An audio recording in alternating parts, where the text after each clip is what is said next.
अखिल भूमंडलीय सर्व शिरोमणि मुनि समाज के संस्थापक आदि मुनीश्वर योगेश्वर सदगुरुदेव शिव मुनि महाराज की जय।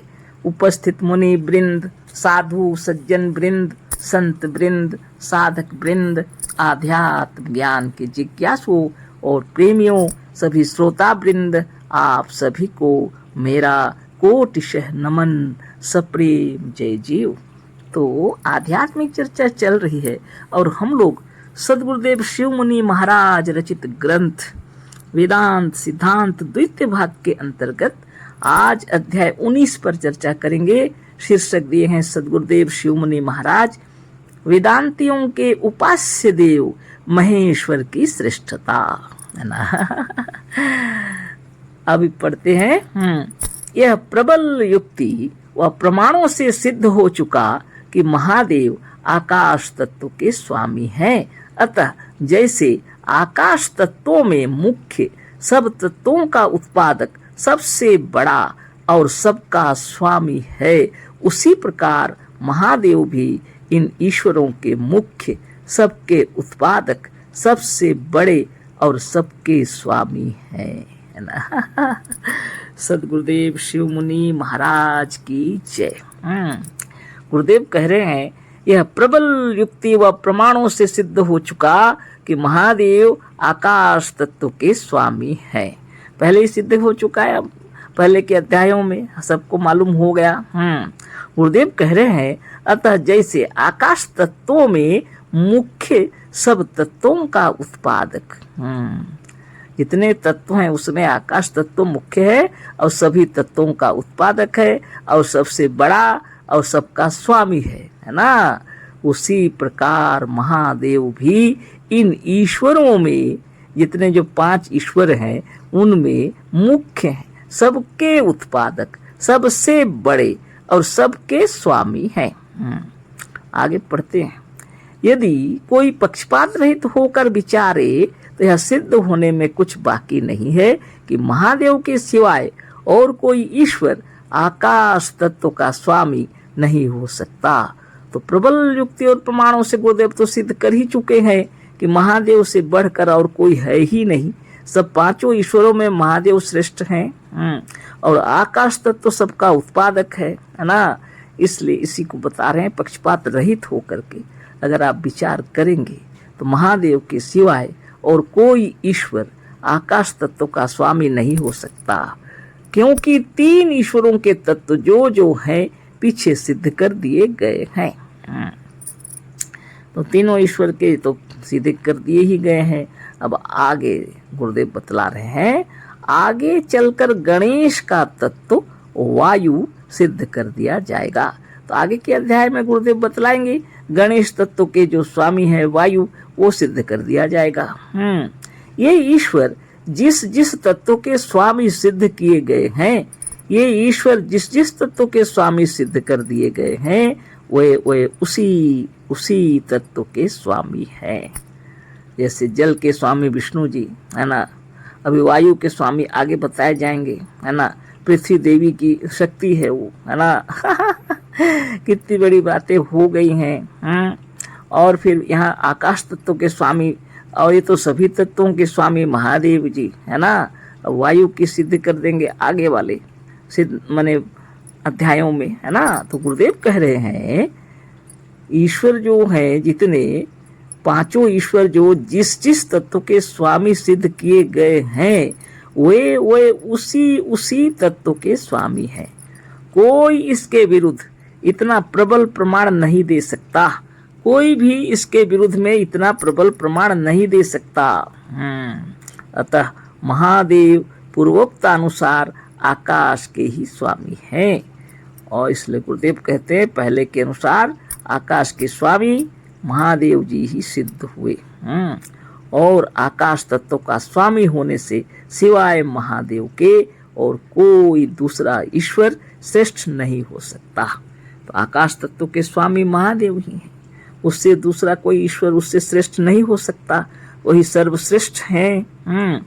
यह सांप्रदायिक झगड़ा नहीं है, यह सांप्रदायिक झगड़ा या यही सा संप्रदाय खड़ा है ना, हिंदू मुस्लिम सिख ईसाई, ये धर्म के नाम पर संप्रदाय खड़ा है, ये उसका झगड़ा नहीं है। कह रहे हैं गुरुदेव, यह वास्तविक और सत्य वेदांत का ज्ञान है। यह वास्तविक है, सत्य वेदांत है, मजहब से ऊपर है। यहाँ कोई सांप्रदायिक झगड़ा नहीं, ये सबसे ऊपर है, वास्तविक ज्ञान है, वेदांत का सिद्धांत है। गुरुदेव कह रहे हैं इसको पक्षपात रहित होकर विचारिए और इस सत्य ज्ञान पर विश्वास कीजिए। देखिए, महादेव को वेद में भी श्रेष्ठ कहा गया है, तो बहुत बड़ी बात है ना। महादेव को वेद में भी श्रेष्ठ कहा गया है। गुरुदेव कह रहे हैं ध्यान से विचार कीजिए और विश्वास करके देखिए, और महादेव को तो श्रेष्ठ कहा ही गया है, वेदों में भी उसको श्रेष्ठ कहा गया है। यहाँ पर वेद का एक मंत्र दिए हुए हैं, तमीश्वराणां परम महेश्वरम तन्देवतानां परमश्च दैवतम पति पति परम परस्तात् इदाम देवं भुवनेशमी अड्डयम, है ना, भुवनेशमीदयम। तो इतनी सुंदर महिमा से बता रहे हैं गुरुदेव। कहते हैं कि यदि ये लोग ईश्वर हैं, है ना, यदि ये लोग ईश्वर हैं तो महादेव महेश्वर कहलाते हैं। 5 ईश्वर हैं, इसमें से यदि ये ईश्वर है, ईश्वरों में महेश्वर हैं, वो महादेव ही कहलाते। यदि बाकी 4 देवता कहलाएंगे तो शिव देवता के मध्य में परम दैवत परम देव अर्थात महादेव कहे जाएंगे। अगर 4 देवता कहलाते हैं तो भी शिव जी इनके बीच में भी होंगे तो सबसे श्रेष्ठ होंगे परम दैवत, परम देव अर्थात महादेव कहे जाएंगे। यदि ये संसार के पति हैं तो शिव जी परम पति परेश परमेश्वर हैं। ये जो ईश्वर हैं अगर संसार के पति हैं तो शिव जी परम पति परेश हैं, परमेश्वर है ना। वेदांती ऋषि लोग कहते हैं कि हम उसी परमेश्वर महादेव को भुवनेश जानते हैं। वेदांती लोग और ऋषि लोग कहते हैं कि हम उसी परमेश्वर को, महादेव को भुवनेश, इस भुवन का ईश मानते हैं, है ना। वही हम वेदांतियों के उपास्य देव हैं, वही हम वेदांतियों के उपास्य देव हैं। बहुत बड़ी बात है कि नहीं। हाँ, ध्यान तपस्या जब करते हैं तो ओम प्रणव प्राणायाम जो भी करते हैं तो ध्यान करते हैं जब अपने में तल्लीन होने लगते हैं, है ना। बहुत से लोग ऐसे हैं जो स ब्रह्मा स विष्णु सेन्द्र परस्त्र राष्ट्र ऐसे ऐसे मंत्रों का प्रमाण दे करके कहते हैं कि ये विष्णु और शिव आदि सब एक ही है। गुरुदेव कह रहे हैं कुछ लोग कहते हैं स ब्रह्मा स विष्णु सेन्द्र परस्त्र राष्ट्र ऐसे ऐसे मंत्रों का प्रमाण दे करके लोग कहते हैं ये विष्णु और शिव आदि सब एक ही हैं। गुरुदेव कह रहे हैं हम भी कहते हैं कि विष्णु और शिव ही क्या, क्यों, किंतु वेदांत से तो सारा संसार ही एक महेश्वर है। देखिए वेदांत कहता है सर्व खलविदम ब्रह्म। तो गुरुदेव कह रहे हैं खाली विष्णु और इंद्र और ये शिव ये सब एक है कहने का क्या। गुरुदेव करिए ऐसा क्यों और क्या। अरे देखो बोलते हैं सारा संसार ही महेश्वर है। सर्व खलविदम ब्रह्म ओम इति ब्रह्म ओम इति सर्वे लिखा हुआ है। गुरुदेव बतला रहे हैं सर्व खलविदम ब्रह्म ओम इति ब्रह्म ओम इति सर्वे, ये सब वचन सारे संसार को ब्रह्म सिद्ध करते हैं। सारा संसार ही ब्रह्म सिद्ध हो गया। ब्रह्मा विष्णु और इंद्र ही ईश्वर नहीं, किंतु यह जीवात्मा भी ईश्वर है। गुरुदेव कह रहे हैं सिर्फ ब्रह्मा विष्णु और इंद्र ही ईश्वर नहीं है, किंतु यह जीवात्मा भी ईश्वर है। परंतु जीवात्मा व परमात्मा में केवल इतना ही भेद है कि जीवात्मा अज्ञान के वश में है। गुरुदेव कह रहे हैं परंतु जीवात्मा व परमात्मा, इसको जीवात्मा कहो या परमात्मा, इतना तो भेद है इसके अंदर कि जीवात्मा जो है अज्ञान के वश में है। ज्ञान होते ही पर ब्रह्म परमात्मा हो जाता है। सोचिए, इस ब्रह्मांड में सद्गुरुदेव एक महान आत्मा आए थे। ऐसी पवित्र आत्मा के चरणों में कोटि कोटि नमन।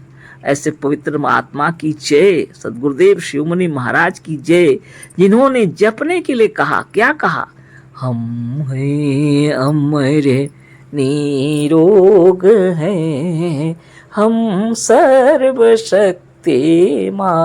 हैं। कौन बताएगा? आपको बता रहे हैं गुरुदेव कि आप जपो, हम हैं अमर निरोग हैं, हम सर्वशक्तिमान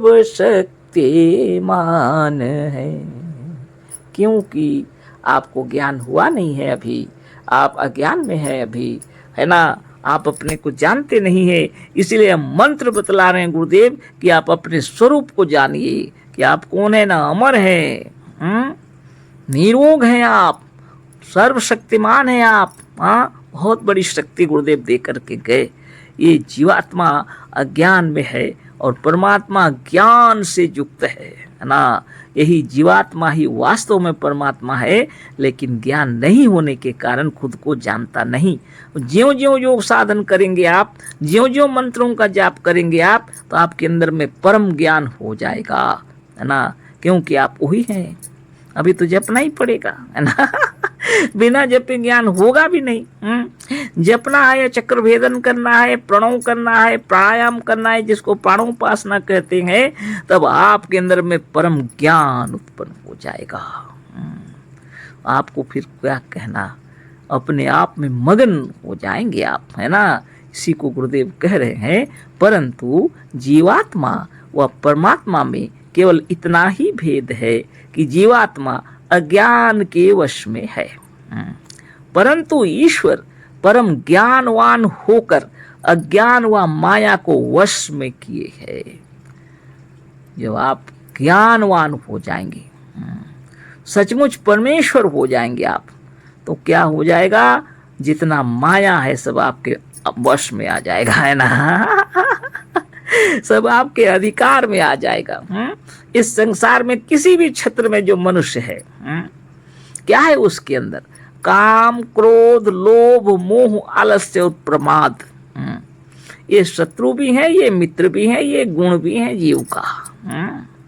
इसको जो अपने वश में कर लेता है, ये सारा विश्व ब्रह्मांड के माने तत्व को समझ लेता है, सारा विश्व उसके अधिकार में आ जाता है। वह सचमुच समझ लेते हैं कि जितने जीव हैं सभी ब्रह्म हैं। आप भी ब्रह्म है ना। ज्ञान हो जाए तो परमेश्वर हो गए आप, है ना। सच्चा ज्ञान हो जाए जिस दिन आपको, आप किसी से भी लड़ाई झगड़ा दंगा फसाद कभी नहीं करेंगे। क्यों करेंगे? आपको मालूम हो जाएगा कि अभी उसको ज्ञान हुआ नहीं है, अज्ञान अवस्था में है। जैसे ही ज्ञान हो जाएगा तो आनंद मगन हो जाएगा, है ना। आगे हम लोग पढ़ते हैं ना, जीव और ईश्वर का एक ही तत्व है, दोनों वास्तव में एक हैं, परंतु ईश्वर परम ज्ञानवान होने से श्रेष्ठ है। सद्गुरुदेव शिवमुनि महाराज की जय। बतला रहे हैं सद्गुरुदेव की जीव और ईश्वर का एक ही तत्व है, यानी दोनों ही चेतन ही है ना। दोनों वास्तव में एक हैं, परंतु ईश्वर परम ज्ञानवान होने से श्रेष्ठ है। परंतु ईश्वर क्या है? परम ज्ञानवान होने से श्रेष्ठ है। जिसके अंदर में ऐश्वर्य गुण हो, जिसके अंदर में ज्ञान हो, जो यशस्वी कीर्तिमान हो, जिसकी योग्यता हो, उसको यह पद दिया जाता है ईश्वर को, है ना। अब इसी बात यहाँ गुरुदेव बतला रहे हैं। ईश्वर साधारण बात नहीं है, ईश्वर मजहबी ईश्वर की बात यहाँ नहीं हो रही है, यह जीव की ही बात हो रही है। लेकिन जीव जो है वह उतना ज्ञानवान नहीं है, लेकिन जो ईश्वर उसको जो पद मिला है वह परम ज्ञानवान होने से श्रेष्ठ है। अब गुरुदेव आगे बतला रहे हैं, देखिए पशुओं से मनुष्य क्यों श्रेष्ठ है। क्योंकि मनुष्य पशुओं से अधिक ज्ञानी है। सभी को पता है पशुओं से मनुष्य श्रेष्ठ है, क्योंकि मनुष्य अधिक ज्ञानवान है पशुओं की अपेक्षा। क्योंकि ज्ञान ही में बल है, क्योंकि ज्ञान ही में बल है, सबको मालूम है। ज्ञान ही एक ऐसा पदार्थ है जिससे मनुष्य चाहे तो अपने से बड़े सैकड़ों हाथियों पर भी हुकूमत कर सकता है। ज्ञान के ही बल पर ना हुकूमत करता है ना। बल के हिसाब से तो कभी नहीं सकेगा, क्योंकि हाथी बहुत बलवान है। वो बड़ा भी है, बलवान भी है, और मनुष्य उसके सामने क्या है। लेकिन बुद्धिमान होने के कारण, ज्ञानवान होने के कारण वो सैकड़ों हाथियों पर भी हुकूमत कर सकता है। ज्ञान ही के बल से मनुष्य इंजन इत्यादि निकाल कर यह काम कर लेता है जो सैकड़ों पशु मिलकर भी नहीं कर सकते। तो मनुष्य की महिमा देखिए, अपने ज्ञान के बल से ही इंजन इत्यादि निकाल लिए हैं। सैकड़ों कारखाना चल रहे हैं तरह तरह के, वो अलग से अलग। वहीं पर सब बन भी रहे हैं, अनेक तैयार हो रहे हैं। बताइए, जितना एरोप्लेन चल रहा है, चाहे ट्रेन चल रहा है, बस चल रहे हैं, कार चल रहे हैं, ये सारे सामान भी तो मनुष्य बना रहे हैं ना। ये सब बनाने वाले मनुष्य हैं, वो सब बनाने वाले कारखाना भी मनुष्य ने तैयार किए हैं, है ना। क्या है, यह ज्ञान के बल पर हो रहा है। बिना ज्ञान से कुछ नहीं होगा। सैकड़ों पशु मिलकर भी जो काम नहीं कर सकेंगे, ज्ञान के कारण ऐसा इंजन बना लिए कि गाड़ी ट्रेन सब चल रही। पहले तो बैलगाड़ी से चलते थे लोग, सैकड़ों पशु भी मिलकर के नहीं चला सकेंगे, ट्रेन इतना तेज चलती है, बाप रे। एरोप्लेन चल रहा है, बताइए। आगे गुरुदेव लिखते हैं, बंदूक, वाण, तोप, अनेक प्रकार के हथियारों को बनाकर वह सिंह ऐसे तेज और बलवान पशु को भी अपने वश में किए। अधिक क्या कहें, बल केवल ज्ञान में है। पशुओं के मध्य मनुष्यों की श्रेष्ठता केवल ज्ञान के कारण मानी गई है। ज्ञान श्रेष्ठता का लक्षण है, अतः जिसमें जितना ही विशेष ज्ञान होगा वह उतने ही इस दृष्टि से विशेष माने जाएंगे। सदगुरुदेव शिवमुनि महाराज की जय। इतने सुंदर तरीके से गुरुदेव ज्ञान की महिमा बतला रहे हैं, है ना। चाहे बंदूक, बाण, तोप, अनेक प्रकार के जो हथियार बनाकर सिंह की से भी तेज और बलवान पशु को भी अपने वश में कर लेता है। अधिक क्या कहें, बल केवल ज्ञान में है। पशुओं के मध्य मनुष्यों की श्रेष्ठता केवल ज्ञान के कारण मानी गई है ना। पशुओं से श्रेष्ठ मनुष्य केवल ज्ञान को लेकर के है। ज्ञान श्रेष्ठता का लक्षण है, अतः जिसमें जितना ही विशेष ज्ञान होगा वह उतने ही इस दृष्टि से विशेष माने जाएंगे। फिर आगे लिखते हैं गुरुदेव, वेदांत जितना ही एकता व अद्वैत को बतलाता वह उतना ही बहुत्व व द्वैत को भी बतलाने को तैयार है। यह द्वैत और अद्वैत के ज्ञान को स्पष्ट करता है। यह वेदांत सिद्धांत काल और पराकाष्ठा का ज्ञान है। इसको जानने से आपको यह मालूम हो जाएगा कि किस देश में, किस विषय में, किस तत्व से ये एक हैं और किस प्रकार में इनमें भेद है। इनके भेद का तत्व क्या है, भेद कैसा है और कैसे एक हैं, इसी सत्य और वास्तविक रूप के ज्ञान को वेदांत कहते हैं। वास्तव में सारा संसार एक तत्व से बना हुआ और एक है। भेद का कारण अज्ञान, धूल और माया है। इनमें जिसको जितना ही न्यून अज्ञान है उसके ऊपर अज्ञान, भूल व माया का प्रभाव जितना ही कम है वह उतना ही औरों से श्रेष्ठ है। इसी न्याय से महादेव जी भी सर्वश्रेष्ठ सिद्ध होते हैं। सदगुरुदेव शिवमुनि महाराज की जय। सदगुरुदेव का कहना है, वेदांत जितना ही एकता व अद्वैत को बतलाता वह उतना ही बहुत्व व द्वैत को भी बतलाने को तैयार है।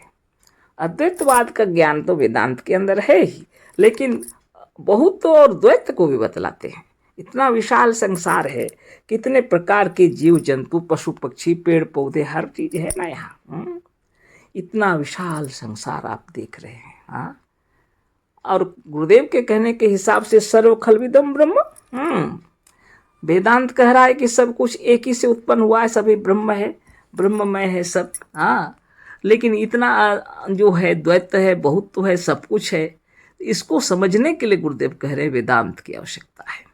यह द्वैत और अद्वैत के ज्ञान को स्पष्ट करता है। यह वेदांत सिद्धांत काल और पराकाष्ठा का ज्ञान है। समय को लेकर के, जरूरत के समय में कौन श्रेष्ठ होगा, कौन क्या है, इसको जानना बहुत जरूरी है। इसको जानने से आपको यह मालूम हो जाएगा कि किस देश में, किस विषय में, किस तत्व से ये एक हैं। प्रत्येक राज्य के, प्रत्येक देश के, प्रत्येक वायुमंडल वातावरण के हिसाब से सब कुछ को अलग अलग भी कर सकते, एक भी कर सकते। भेद कैसा और कैसे एक है, इसी सत्य और वास्तविक रूप के ज्ञान को वेदांत कहते हैं। गुरुदेव समझाते हुए बतला रहे हैं, वास्तव में सारा संसार एक तत्व से बना हुआ और एक है। भेद का कारण अज्ञान, धूल और माया है ना। तो भेद का कारण क्या है? अज्ञान, धूल और माया है। आप क्या कहेंगे? इस ब्रह्मांड में जितने मनुष्य हैं, चाहे वह किसी देश के हों, किसी जगह के हों, कहीं के भी हों, देखने में जैसे भी हों, मनुष्य जितने मनुष्य हैं, है ना, काले हों, गोरे हों, मोटे हों, पतले हों, छोटे हों, बड़े हों, कुछ भी हों, पढ़े हों, अनपढ़ हों, गंवार हों, ज्ञानी हों, विद्वान हों, धनवान हों, गरीब हों, कुछ भी हो, लेकिन मनुष्य के अंदर में आप क्या देखते हैं? काम, क्रोध, लोभ, मोह, आलस्य और प्रमाद। ये 6 शत्रु या गुण या मित्र, इनको जो वश में किए होते हैं उनको ईश्वर कहा जा सकता है। और जो इसके वश में रहते हैं वह तो साधारण जीव हो गया ना। बात इतनी सी है गुरुदेव के कहने का मतलब। मनुष्य सभी मनुष्य हैं, लेकिन वो अपने को जो वश में किए हुए हैं वह सर्वश्रेष्ठ विशेष होते हैं, है ना। गुरुदेव यही बता रहे हैं। भेद का कारण अज्ञान, धूल और माया। इनमें जिसको जितना ही न्यून अज्ञान है, बहुत कम है अज्ञान, अगर जिसके अंदर अज्ञान अगर थोड़ा कम है, माया थोड़ा है, जो कुछ है कम है, तो वह औरों से श्रेष्ठ है। अज्ञान ज़्यादा ही है, माया ज़्यादा ही है, तब तो वह श्रेष्ठ कैसे होगा? इसलिए न्याय, इसी न्याय से महादेव जी भी सर्वश्रेष्ठ सिद्ध होते हैं। जितने ईश्वर हैं, 5 ईश्वरों में सर्वश्रेष्ठ महादेव जी सिद्ध होते हैं। जो लोग मनुष्य ईश्वर को श्रेष्ठ मानते हुए भी सूर्य, देवी, विष्णु और शिव आदि को एक मानते हैं, वह बड़ी भूल करते हैं। क्योंकि जिस प्रकार से मनुष्य और ईश्वर में भेद है, उसी प्रकार से देवी, सूर्य, गणेश, विष्णु और शिव आदि में भी भेद है। अब इनका एक मानना और इस पर भेद बताना दोनों जरूरी समझकर गुरुदेव लिख रहे हैं। क्योंकि लोग कहते हैं ना कि क्या है, कहते हैं सभी एक है, ब्रह्मा, विष्णु, महेश्वर, सूर्य, देवी, ये सब एक हैं। गुरुदेव बतला रहे हैं, जो लोग मनुष्य से श्रेष्ठ, जो लोग मनुष्य से ईश्वर को श्रेष्ठ मानते हुए भी, जो लोग मनुष्य से ईश्वर को श्रेष्ठ मानते हुए भी सूर्य, देवी, विष्णु और शिव आदि को एक मानते हैं, वह बड़ी भूल करते हैं। अब क्या भूल करते हो आगे पढ़ने से मालूम होगा। क्योंकि जिस प्रकार से मनुष्य और ईश्वर में भेद है, उसी प्रकार से देवी, सूर्य, गणेश, विष्णु और शिव आदि में भी भेद है। इनमें शिव को सबसे अधिक और पूर्ण ज्ञान होने से शिव सर्वश्रेष्ठ हैं। इनमें से सबसे अधिक और पूर्ण ज्ञानी शिव जी को कहा गया है, इसलिए वह श्रेष्ठ हैं। देखिए, आपके संस्कृत के भीतर जितनी विद्याएं हैं, सबके आदि आविष्कर्ता, सबके आदि उपदेष्टा तथा सब पुराणों, इतिहासों, मंत्रों और योग आदि अद्भुत शिक्षाओं के आदि शिक्षक व गुरु महादेव हैं। सभी इसको तो मानते हैं, जितने भी लोग मानते हैं इस बात को, है ना। बहुत बड़ी बात है। सदगुरुदेव शिवमुनि महाराज की जय, है ना। गुरुदेव का कहना है, आपके संस्कृत के भीतर जितनी विद्याएं हैं, सबके आदि आविष्कर्ता, आविष्कर्ता कौन है? शिव जी हैं। वो आदि उपदेष्टा, उपदेश देने वाले तथा सब पुराणों, इतिहासों, मंत्रों और योग आदि अद्भुत शिक्षाओं के आदि शिक्षक, आदि गुरु कौन है? महादेव ही है। रामायण के वक्ता भी महादेव ही माने गए हैं। रामायण बताने वाले भी महादेव हैं। माता सीता को, माता पार्वती को बता रहे थे, है ना। देखिए तुलसीदास जी क्या कहते हैं। कंद मन जेहि भांति भवानी, जेहि विधि शंकर कहे जे बखानी, सो सब हेतु कहो हम गाई, कथा प्रबंध विचित्र बनाई। इसके सिवाय तुलसीदास जी ने यह भाषा रामायण गाया है, सो भी उन्हीं की कृपा से, क्योंकि निम्नलिखित दोहे को स्वयं गोस्वामी जी ने कहा है।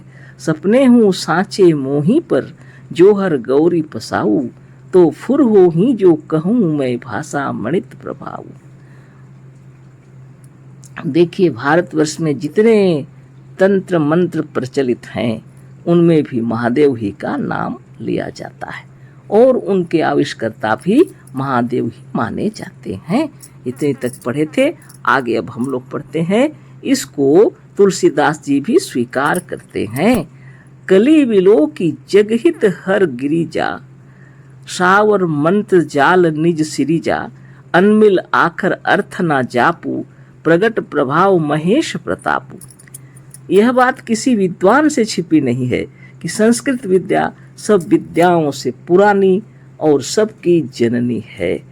संसार की सब विद्याएं इसी से निकली हैं, क्योंकि संसार की कोई भाषा इससे अधिक पुरानी सिद्ध नहीं होती। इन सब बातों को कितने पाश्चात्य विद्वान भी स्वीकार करते हैं और अब वह समय आ रहा है कि सभी विद्वान एक मत हो संस्कृत विद्या को सब विद्याओं तथा सब भाषाओं की जननी मानेंगे। हम इस विषय को अवकाश मिलने पर कभी विस्तार से लिखेंगे। अब इस संस्कृत साहित्य को अवलोकन करने से यही विदित होता है कि इसके आदि प्रचारक, इसके आदि उपदेशक महादेव ही है ना। इस तरह की बात बतला रहे हैं गुरुदेव। तो संस्कृत भाषा को सब विद्याओं से पुरानी और सबकी जननी माना गया है ना। संसार की सब विद्याएं इसी से निकली हैं, क्योंकि संसार की कोई भाषा इससे अधिक पुरानी सिद्ध नहीं होती। इन सब बातों को कितने पाश्चात्य विद्वान भी स्वीकार करते हैं और अब वह समय आ गया है कि सभी विद्वान एक मत हो संस्कृत विद्या को सब विद्याओं तथा भाषाओं की जननी मानेंगे। ये तो सभी वैज्ञानिक लोग भी मान रहे हैं, है ना। क्योंकि इसको माने बाहर भेजने का, माने अंतरिक्ष में भी भेजा जा सकता है। अगर कोई भाषा तो सिर्फ संस्कृत की ही भाषा से भेजा जा सकता है। वैज्ञानिक भी इस बात को मान रहे हैं, है ना। बहुत बड़ी बात है कि संस्कृत में सूत्र के हिसाब से कुछ बातें ऐसी लिखी जाती हैं जिसमें बहुत सारी बातें उसके अंदर आती हैं, है ना। बहुत बड़ी बात है। गुरुदेव ठीक ही हम लोग को समझा रहे हैं और वो तो महाज्ञानी है ना। संस्कृत के विषय में समझा रहे हैं हम लोग को। यह सबसे पुरानी और भाषा की जननी है, इसको सभी मानेंगे, बता रहे हैं गुरुदेव, है ना। सदगुरुदेव की महिमा अपार अपरंपार। आगे लिखे गुरुदेव, हम इस विषय को अवकाश मिलने पर कभी विस्तार से लिखेंगे, पर गुरुदेव को वह अवकाश ही नहीं मिला, वो लिखे नहीं दोबारा इस विषय पर, है ना। अब इस संस्कृत साहित्य को अवलोकन करने से यही विदित होता है कि इसके आदि प्रचारक, इसके आदि उपदेशक महादेव ही हैं। गुरुदेव बतला रहे हैं संस्कृत की भाषा को बताने वाले और उपदेश देने वाले, संस्कृत का प्रचार करने वाले भी महादेव ही हैं, आदि उपदेशक भी महादेव ही हैं। देखिए यह अत्यंत प्राचीन श्लोक क्या कह रहा है। अत्यंत प्राचीन श्लोक यहाँ दिए हैं गुरुदेव। नित्य बसाने नटराज राजो, नानाद ढक्कांग नौ पंच बारान, उद्धर तू कामः सनकादि सिद्धा, नेव द्विमशे शिव सूत्र जालम। इस श्लोक से यह स्पष्ट विदित होता है कि व्याकरण सूत्र के भी आदि रचयिता महादेव ही हैं। सबसे प्रथम महादेव ही व्याकरण सूत्रों की शिक्षा दे संसार में संस्कृत विद्या को प्रचलित किया था महादेव ने, है ना। बहुत बड़ी बात है। सबसे पहले महादेव ही ने संस्कृत के सूत्रों की भी शिक्षा दी है और संस्कृत विद्या को प्रचलित भी किया। बहुत बड़ी बात है। इस श्लोक से यही पता चलता है। संस्कृत विद्या में ही सबसे प्राचीन पुस्तक कहते हैं, संस्कृत विद्या में ही सबसे प्राचीन पुस्तकें हैं। कहते हैं कि जब से वेद का प्रचार हुआ तभी से संसार में संस्कृत विद्या भी सम्मिलित हुई। उस वेद के वे आदि उपदेष्टा महादेव हैं। इसके प्रमाण में निम्नलिखित यजुर्वेद के मंत्रों को पढ़िए। सद्गुरुदेव शिवमुनि महाराज की जय। सद्गुरुदेव हम लोग को बता रहे हैं कि प्राचीन से प्राचीन पुस्तकें जो हैं संस्कृत में हैं। वेदों की रचना के समय से वेदों के भीतर जो संस्कृत भाषा आई है तब से उनके जो उपदेश दिए हैं वो महादेव ही हैं, है ना। और यजुर्वेद के मंत्र यहाँ पर दिए हुए हैं। यो देवानां प्रभवोद्भवश्च विश्वधिपो रुद्रो महर्षि हिरण्यगर्भा जनयामास पूर्व सनो बुद्धया शुभया संयुक्तु। यूं अब ये जो दिए हैं इसके अर्थ यहाँ पर दिए हैं। जो सर्वज्ञ ब्रैकेट में महर्षि लिखे हैं, विश्व का मालिक रुद्र अर्थात महादेव देवताओं के उत्पत्ति और स्थिति का कारण है, जिसने ब्रह्मा को उत्पन्न किया, वह महादेव हमको शुभया बुद्धया यानी आत्मज्ञान में लगा हुए।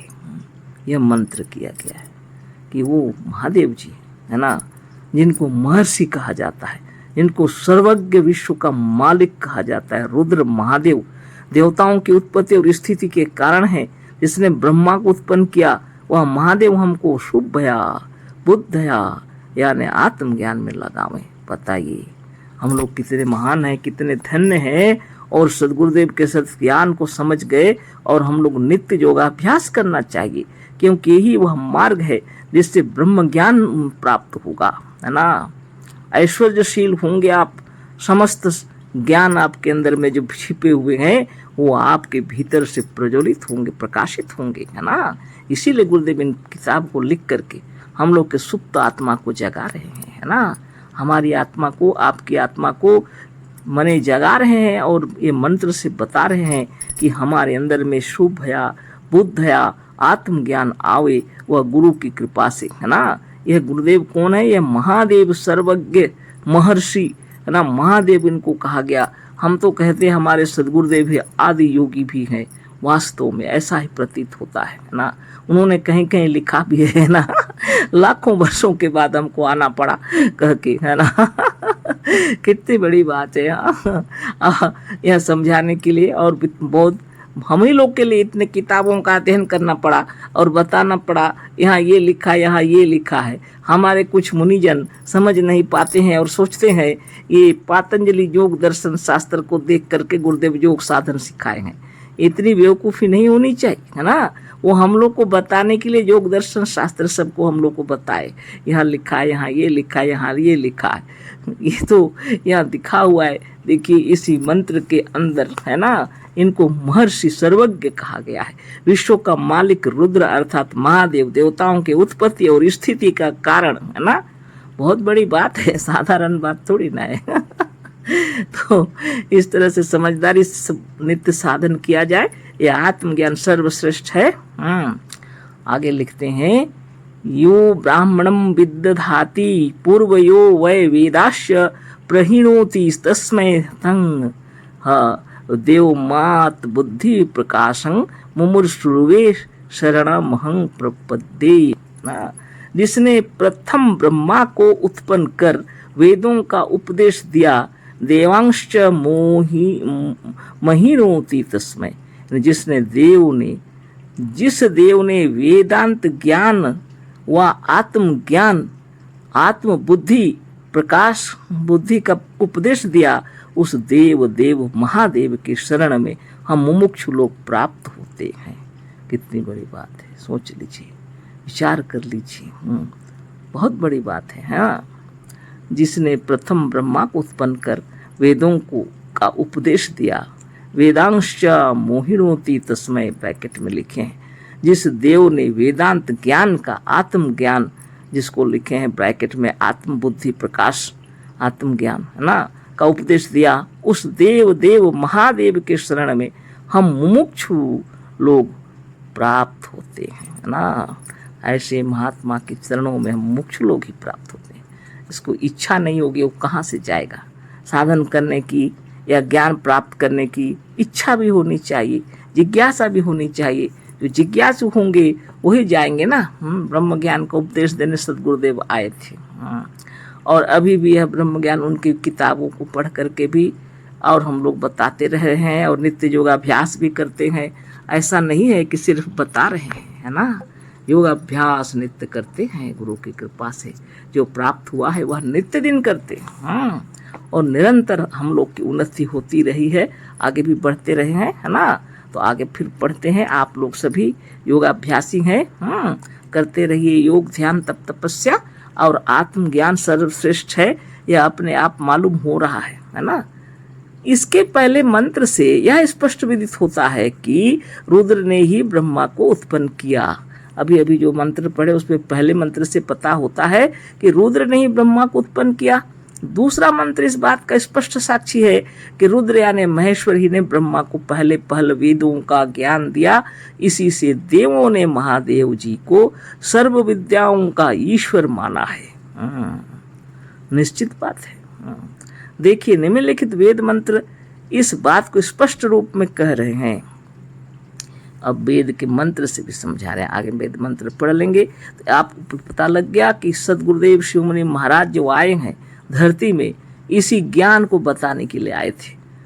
वो बताते भी थे, हम कोई धन दौलत प्राप्त करने के लिए यह नहीं कर रहे, यहाँ आए नहीं, है ना। हम कोई धनोपार्जन करने के लिए योग विद्या नहीं बतला रहे ना। सद्ज्ञान का प्रचार करने के लिए आए हैं, है ना। सत्य को बताने के लिए आए हैं। चाहते तो बहुत धनोपार्जन कर सकते, पर धन कमाने के लिए नहीं कर रहे, है ना। गुरुदेव की महिमा से सद् ज्ञान का प्रचार गुरुदेव किए हैं, हम लोग भी करेंगे, जिससे मानव मात्र का, जीव मात्र का कल्याण हो, है ना। आगे हम लोग पढ़ते हैं।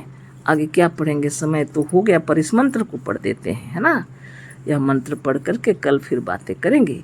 ईशान सर्व विद्या नाम ईश्वरा सर्वभूतानाम ब्रह्माधिपति मणोधिपति ब्रह्मा शिवो भी में अस्तु सदा शिवोश। तो इस तरह से मंत्र लिखे हैं।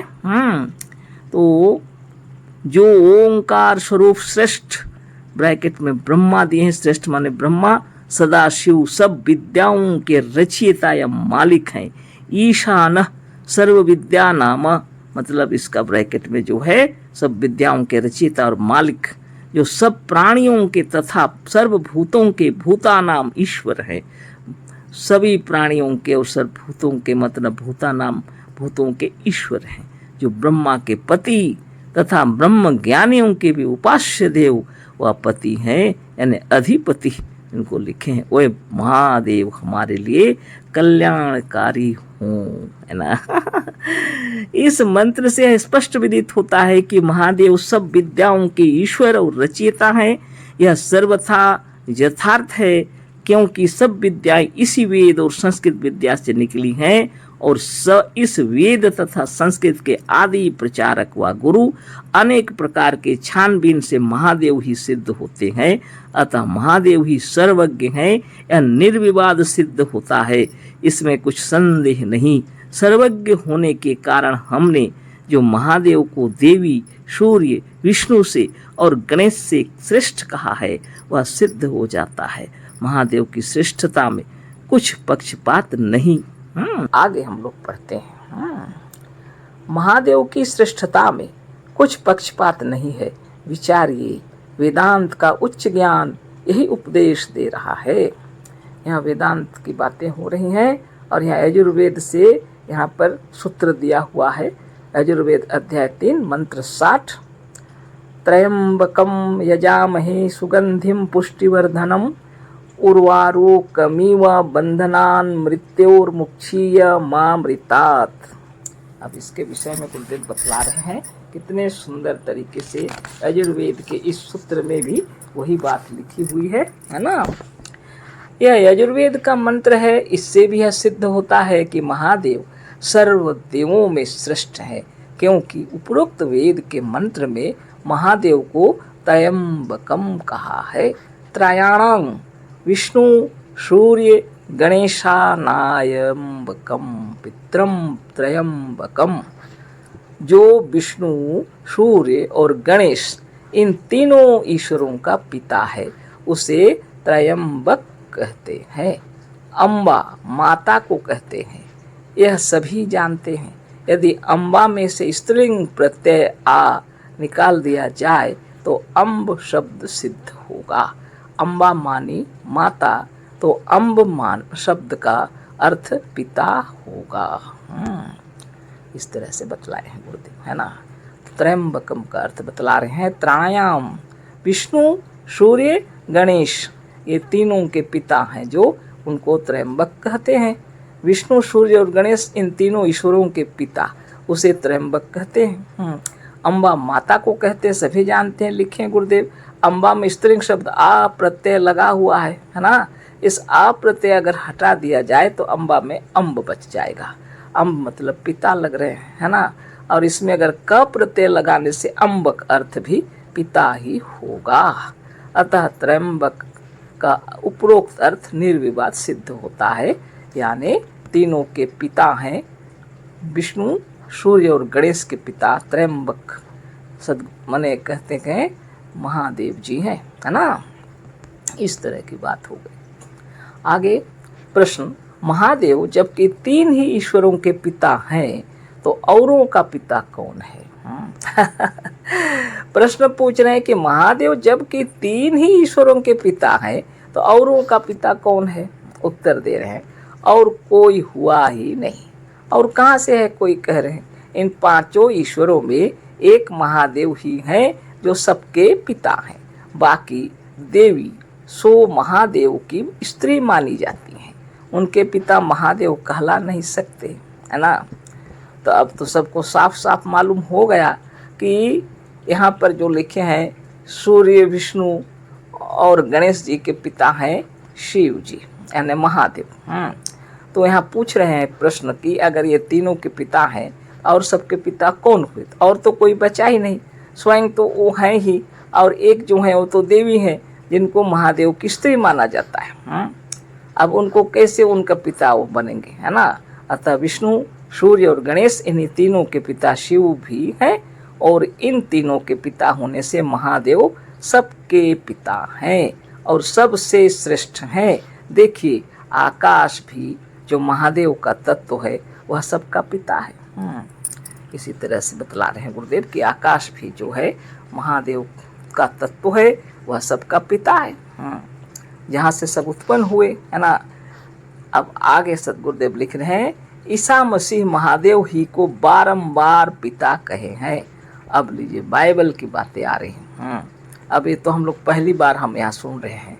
ईसा मसीह महादेव ही को बारंबार पिता कहे हैं क्योंकि ईसा मसीह ने कई एक स्थलों पर कहा है हमारा पिता जो आकाश पर है। इसका मतलब यह है कि हम उस पिता को बुलाते हैं जिसका संबंध आकाश के साथ है, जो आकाश रूप है, जो आकाश का स्वामी है। इसको तो बाइबल वाले काट ही नहीं सकते हैं क्योंकि यह तो बहुत जगह लिखा हुआ है।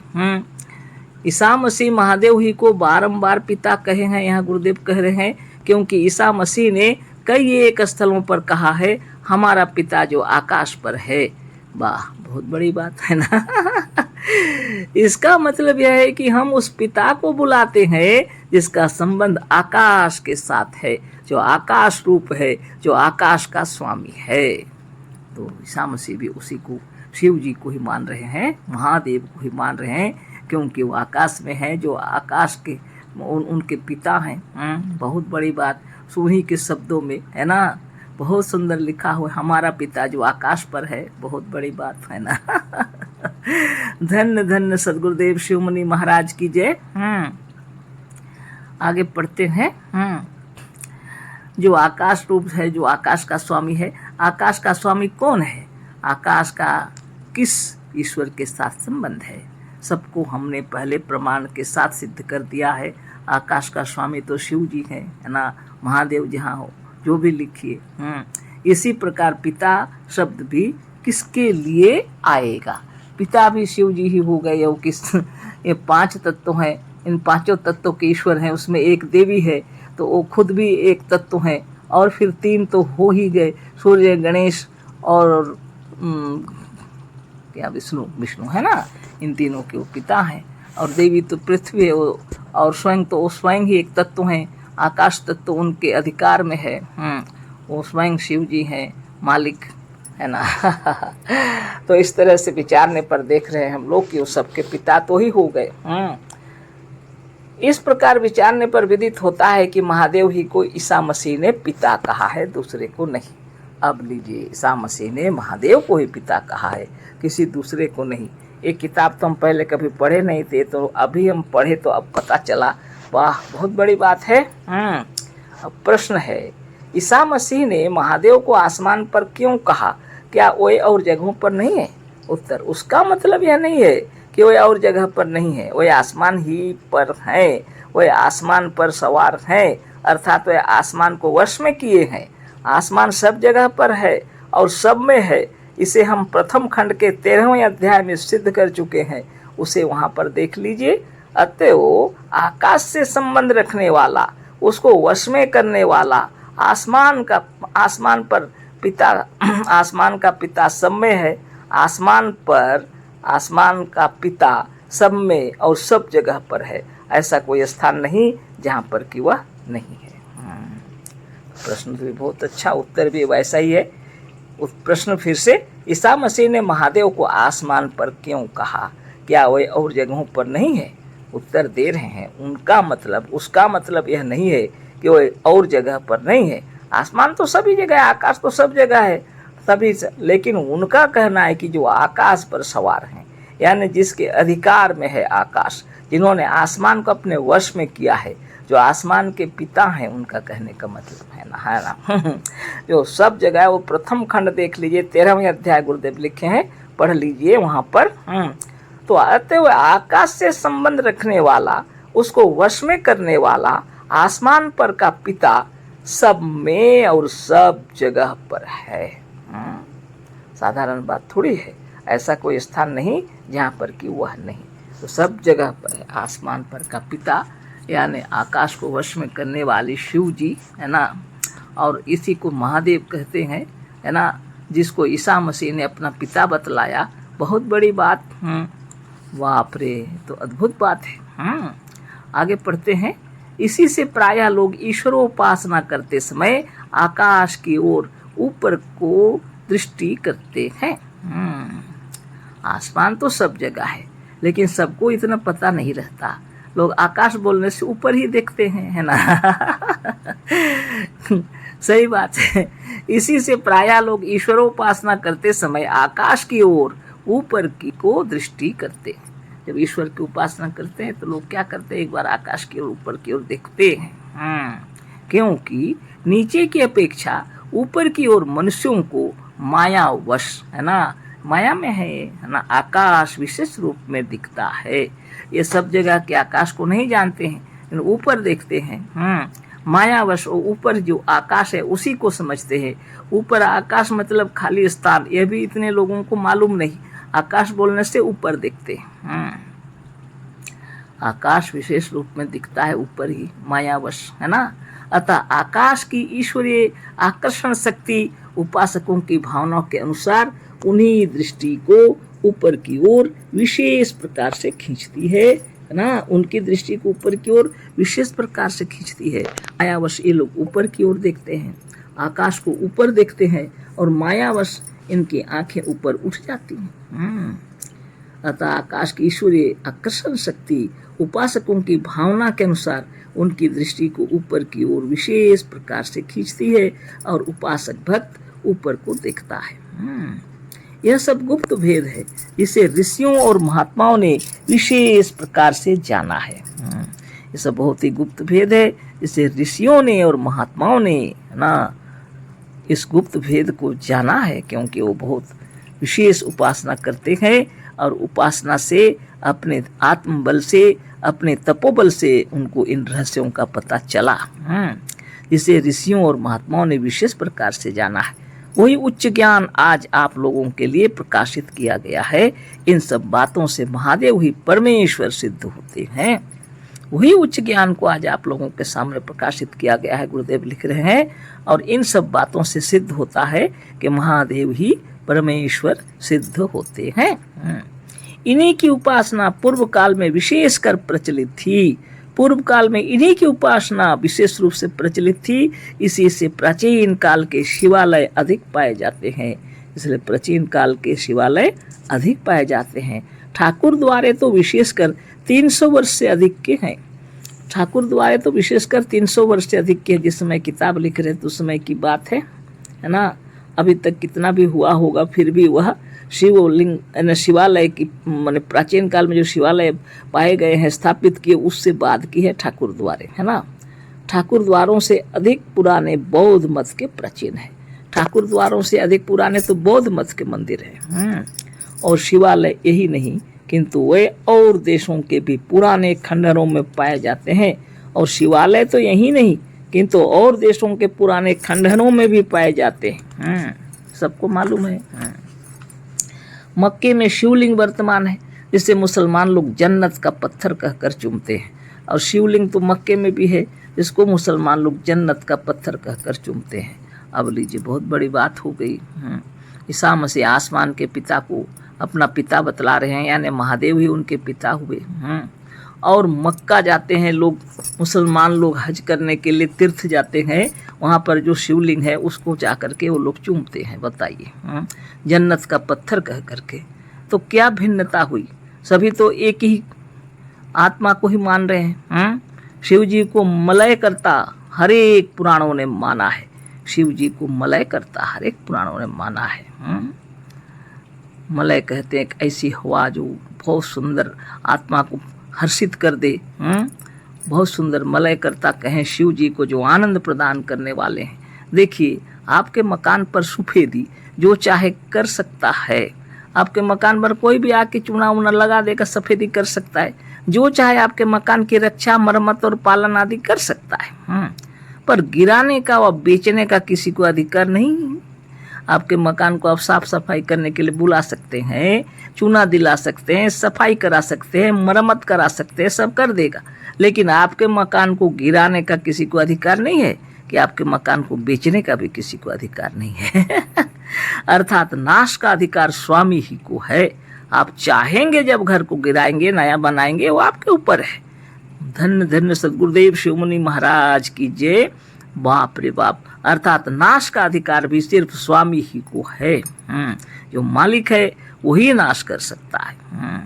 जो मालिक नहीं है वो किसी तरह भी नाश नहीं कर सकता, उसका अधिकार ही नहीं है। प्रलय कर्ता होने से महादेव ही सबके स्वामी सिद्ध होते हैं। इस तरह प्रलय कर्ता जिसको कहा जाता है वह महादेव ही सबके स्वामी सिद्ध होते हैं, क्योंकि नाश मालिक ही कर सकता है। नाश केवल मालिक कर सकता है, दूसरे नहीं। अतः महादेव की परमेश्वरता और महानता हर प्रकार से सिद्ध है।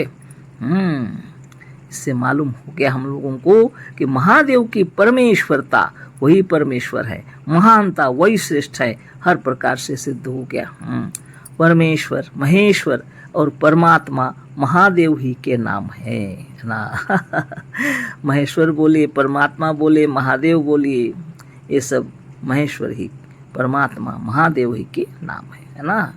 यही वेदांतियों के उपास्य देव हैं और वेदांती लोग इसी की उपासना करते हैं। अब वेदांती लोग जिसकी उपासना करते हैं वह इस आत्मदेव की उपासना करते हैं, जो परमेश्वर है, जो महेश्वर है, जो परमात्मा है, जो महादेव है, वह आप स्वयं हैं, है ना। इसलिए ध्यान मगन होकर अपने भीतर प्रवेश करने के लिए सीख लीजिए और नित्य दिन ध्यान मगन होइए। यही है परमेश्वर, यही है महेश्वर, यही है परमात्मा, यही है देव देव महादेव, है ना। अतः इस अन्याय को समाप्त, इस अध्याय होगा, गलती से छप गया। अतः इस अध्याय को समाप्त करने के प्रथम पहले प्रेम से कहिए, बोलते ओम शिव, ओम शिव, ओम शिव, है ना। ये ओम ही शिव है। और ओम कौन है? आत्मा, है ना। आप ही शिव हैं, आपके नमन, आपको नमन, है ना। इति श्री शिव कुमार शास्त्री कृते वेदांत सिद्धांते शिवस्य श्रेष्ठत्व तो पावनम माम एकनोविंशस्याय ना। तो श्रेष्ठ तो अपना सबसे श्रेष्ठ जो अध्याय है यह भी पूरा हो गया। सदगुरुदेव शिवमुनि महाराज की जय। श्रोता वृंद आप सभी की जय। सब प्रेम जय जीव। अशेष धन्यवाद।